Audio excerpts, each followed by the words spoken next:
Welcome to new TV Telugu.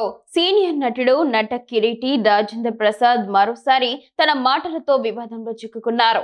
Oh cinema వేడుకలో ఆయన తోటి సీనియర్ నటుడు బ్రహ్మానందంపై చేసిన వ్యాఖ్యలు ఇప్పుడు చర్చనీయాంశంగా మారాయి. వేదికపై సరదాగా మొదలైన సంభాషణ కాస్త హద్దులు దాటిందనే విమర్శలు వినిపిస్తున్నాయి. ఈ కార్యక్రమంలో రాజేంద్ర ప్రసాద్ మాట్లాడుతూ డాక్టర్ బ్రహ్మానందం గారు మాట్లాడిన తర్వాత నేను మాట్లాడడం సబబు కాదు అన్నారు. దీనికి బ్రహ్మానందం సరదాగా స్పందిస్తూ మేము కూడా మీ శిష్యులమే కదా అని అన్నారు. వెంటనే రాజేంద్ర ప్రసాద్ ముసలిముండా కొడుకుని కదా నువ్వు అనటంతో బ్రహ్మానందం ఆశ్చర్యంగా ఎవరు అని ప్రశ్నించారు. దీంతో తేరుకున్న రాజేంద్ర ప్రసాద్ నేను అంటూ మాటను సరిదిద్దుకునే ప్రయత్నం చేశారు. అయితే రాజేంద్ర ప్రసాద్ ఇలా నోరు జారడం ఇదే మొదటిసారి కాదు. గతంలోనూ పలు సందర్భాల్లో ఆయన చేసిన వ్యాఖ్యలు వివాదాస్పదమయ్యాయి. నితిన్ హీరోగా నటించిన రాబిన్ హుడ్ సినిమా ఈవెంట్ లో క్రికెట్ డేవిడ్ వార్నర్ పై అనుచిత వ్యాఖ్యలు చేశారు. కమెడియన్ అలీపై కూడా అసభ్య పదజాలం ఉపయోగించారని ఆరోపణలు వచ్చాయి. ఈ నేపథ్యంలో కొన్నాళ్లుగా రాజేంద్ర ప్రసాద్ మాట తీరుపై సోషల్ మీడియాలో సినీ వర్గాల్లో విమర్శలు వస్తున్నాయి. సీనియర్ నటుడిగా ఉండి ఇలా బహిరంగ వేదికలపై సంయమనం కోల్పోవడం సరికాదని పలువురు అభిప్రాయపడుతున్నారు. పద్మశ్రీ డాక్టర్ బ్రహ్మానందం గారు మాట్లాడిన తర్వాత నాలాంటి వాళ్ళు మాట్లాడటం, ఏం మాట్లాడినా మీ శిష్యులమే కదా సార్, మేము ఎంతోళ్ళమైనా మీ శిష్యులమే కదా. కానీ ముసలిముండా కొడుకు కదా నువ్వు. నేను ఏది ఏమైనా మా అనుబంధం మా ఇది మీ అందరికీ తెలిసిందే.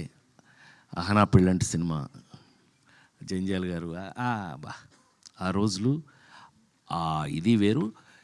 భగవంతుడి దయ వల్ల ఇంకా ఇప్పటికీ మేము ఇదే స్టిఫ్నెస్తో పనిచేయటం, మాతో పనిచేసిన వాళ్ళందరూ ఈ రేంజ్లో పెరిగిపోవడం, నాతో లగ్గం చేపించిన రమేష్ చెప్పాలి. కానీ సరే బాబు నువ్వు చెప్పాలి నేను చెప్పనా నాన్నకి ప్రేమతో. కానీ ఇవాళ చాలా పెద్ద పెరిగినందుకు అత్యంత సంతోషపడేవాళ్ళు నేను ఒకటి, నీకు తెలుసా విషయం. అలాగే ఇవాళ సహకుటుంబానం దీని గురించి 48 సంవత్సరాల నుంచి సినిమా ఇండస్ట్రీలో ఉన్న నేను ఒక రెండు మాటలు చెప్పాలి.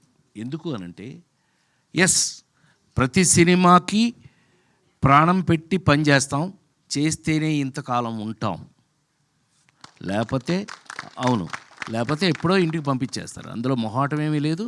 అందులో సినిమా ఇండస్ట్రీలో అసలు మొహాటం లేదు. ఏం బ్రహ్మం, ఈ సినిమా ఇండస్ట్రీలో నువ్వు చూస్తున్నావు, నేను చూస్తున్నాను, జీవితంలో అంత ఈజీ కాదు. కానీ ఇంతకాలం వరకు కూడా మేము ఇంకా ఈ ఇండస్ట్రీలో మీ ముందు సహకుటుంబం అంటే బ్రహ్మం ఏదో చెప్పడానికి ట్రై చేశాడు కుటుంబం అని.